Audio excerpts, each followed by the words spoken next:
The soul is nourished by fire and air, and the body by water and earth. Hi there. Today we are covering a topic that has been part of the health and wellness community since before there even was a health and wellness community. It could even be said that we have been using this wellness technique for as long as people have been on the earth. It's super powerful and is full of all kinds of benefits that everyone can take advantage of. This ancient health practice is none other than fasting.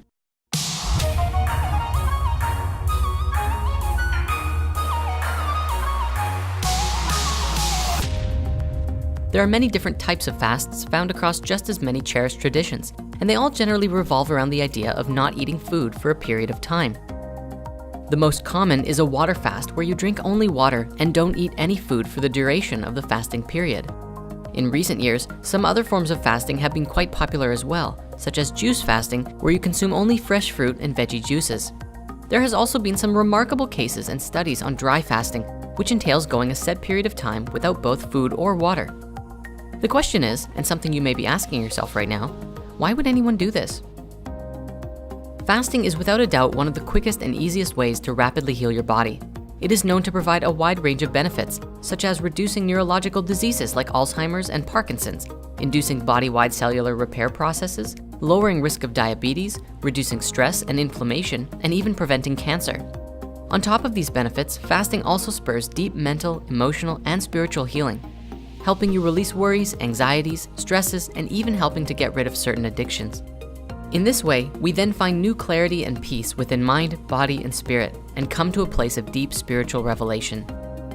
Fasting has played a huge part in many different spiritualities around the world, and has been said to play a large role in connecting you with God and finding yourself. In Christianity, Jesus fasted for 40 days in the wilderness after being baptized by John in the River Jordan. In Buddhism, the Buddha practiced extreme levels of fasting prior to his enlightenment. In Islam, Muhammad practiced fasting quite regularly and initiated a new type of fast called intermittent fasting, which was abstaining from eating and drinking from sunrise to sunset. This fast was adopted by all Muslims during the month of Ramadan and still takes place today. Fasting also plays a large role in Jainism, Taoism, and many other spiritualities. Across all of these faiths, they believed that fasting would bring incredible miracles into our lives. When combined with prayer or meditation and a commitment to our spirituality, fasting can help us to increase our spiritual abilities, reach states of deep inner peace, learn to identify the difference between authentic hunger cravings and food addictions, develop self-restraint and discipline, improve manners, protect us from lustful desires, and encourage great bodily purification. This is only a small list of possibilities of what can happen physically, emotionally, mentally, and spiritually when we participate in a fast. So how does this work? Well, on a physical level, our bodies have an innate capacity to heal themselves. However, under normal circumstances, a great deal of energy in our bodies goes to the digestive system and metabolizing processes, turning the food we eat into usable energy for us to live our lives. This also means that the systems required for healing and repair are put on hold until these other processes have run their course. Thus, by fasting, we are essentially asking our bodies to take a break from digesting, freeing up a lot of energy for use on healing other parts of our bodies that often get neglected.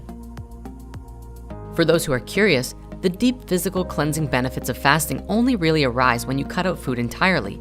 Just eating less than your recommended daily amount is not the same because eating anything at all adds to your body's active energy storage called glycogen, which takes about 10 to 12 hours to be depleted. It's only after this time that the body starts burning fats for fuel and using up your excess fat storage for energy.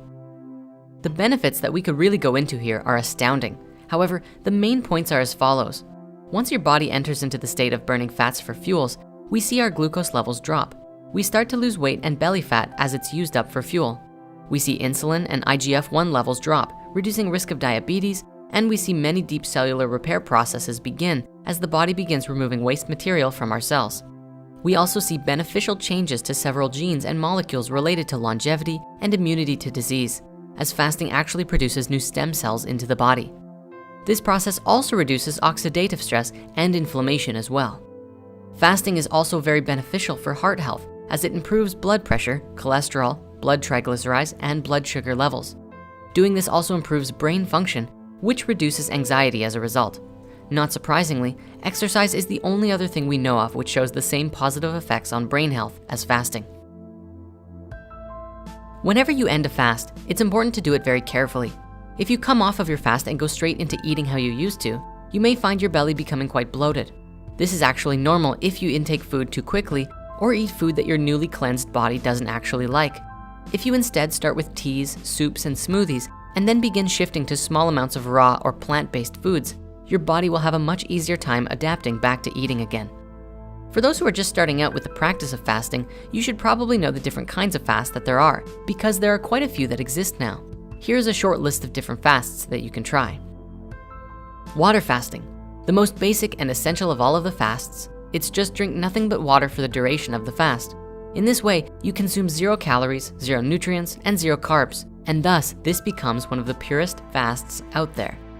Many people just starting out sometimes include a small 50-calorie soup broth per day, but no higher, as 50 calories are not enough to stop the ketogenic process of your body breaking down fat storage. The next fast that we want to share is juice fasting. This is one of the easiest fasts to get started with from the perspective that you can go days and days without experiencing hunger because you are still supplying your body with tons of energy for your body to use. We could talk all about juice fasting, but if you really want to learn about this one, go and watch Joe Cross's documentaries, Fat, Sick, and Nearly Dead 1 and 2. They are absolutely brilliant films about Joe's and others' experiences while juice fasting and how much healing was experienced because of it. Intermittent fasting. This is when you fast for a period of time during the day and then break the fast for a meal at some point in your day and then resume fasting. This is essentially the basis of the Ramadan-style fast, but you don't necessarily have to practice fasting only when the sun is up. The idea here is to pick a number of hours that you want to fast for during the day, say 18 hours, and then you have a small window of 6 hours to eat every day. Ideally, you want to reduce this to about a 4-hour window and then fast for 20 hours every day. This style of fasting works best if you can commit to it for several weeks, which gets your body in the same state as if you did a 3-day water fast. Dry fasting. Now, before we even describe this one, we'd like to express not to try this fast until you have practiced other forms of fasting for a long time, and not to practice without supervision. That said, this is going to blow your mind. There is this myth out there that humans can only survive without water for 3 days and then you'll die. However, the longest record for someone surviving on a dry fast is actually 18 days. It is suggested that this same fast is what was practiced by Jesus, Buddha, Moses, and Krishna in the old scriptures, but nobody knows for sure. Dry fasting is particularly intense because it involves cessation of both food and liquid for the duration of the fast. Some even restrict physical contact with water as well, because under dry fasting conditions, the skin becomes more absorptive to the moisture in the air and what you touch. Normally, toxins are released through the liquid in the body, but since there is very little water in the body at this point, toxins are eliminated by a unique mechanism whereby each cell essentially becomes its own furnace to burn up its own waste by attempting to rebalance the heightened levels of pressure between the inside and the outside of the cells. This method of fasting also releases more living stem cells into the body than regular fasting. A Russian doctor named Dr. Filanov has practiced medical dry fasting with his patients and experienced some tremendous results in healing some very deadly diseases, and has compiled his research into a book called Dry Medical Fasting, Myths and Reality. A translation of the book is available on our website, and we'll provide links below in the author comments. My live action counterpart, Jordan, did a 7-day dry fast between the August eclipses of 2017, and you can read about them on his blog. We'll also post links to that in the comments too. There are also a lot of new fasting systems out there which have been invented recently, such as the Master Fast Cleanse. This is a fast which combines intermittent juice fasting and dry fasting, where you consume dark juices for 6 hours a day, and then dry fast for the remaining 18 hours until the next hydration period. You also consume a small amount of psyllium husk pudding with activated charcoal and bentonite clay, which is essentially a non-nutritional fiber that massages your intestines and peels toxins out of the colon as it moves through. Then, once a week, you dry fast for a longer period, and that longer dry fast duration increases over the course of the fast, which is upwards of 60 to 120 days. Our friend Giovanni did this fast, and if you'd like to read about the experiences he had, you can do so on the Collective Evolution website. You'll find links to that story in the author comments as well. Now, again, for those who are just starting fasting, or who are even seasoned vets, we'd like to give you some warnings and advice to keep everybody safe. Firstly, be careful and don't push yourself too hard. If you've never done fasts before, it can be jarring and very difficult to do a fast more than a day or two, but that's a great place to start. The first 3 or 4 days are always the hardest, but once you really get into the flow of it, you might even find that you're not even hungry once the fat burning really begins. Also, fasting becomes easier with every friend or family member you do it with. When you have mutual support from a community around you, it's just easier than if everybody around you is eating and you are not, where it can become easier to fall off the fast before your body has fully reset. For us, for about a year between 2016 and 2017, we adopted a practice of fasting every Sunday as a spiritual practice and an energetic reset, and it felt great. It actually stopped after we did some much longer fasts, and now we simply fast when it feels right to. Thank you so much for watching, and happy fasting.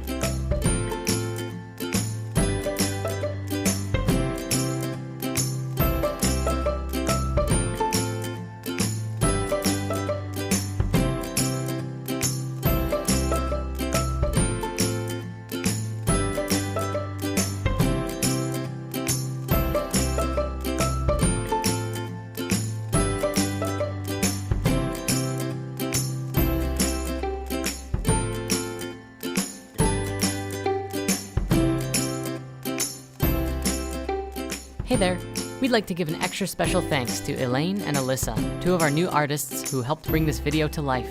We'd also like to give a big shout out to Rhythmia, who have provided tremendous support for us as we've been growing this past year, and we're so thrilled to be creating together.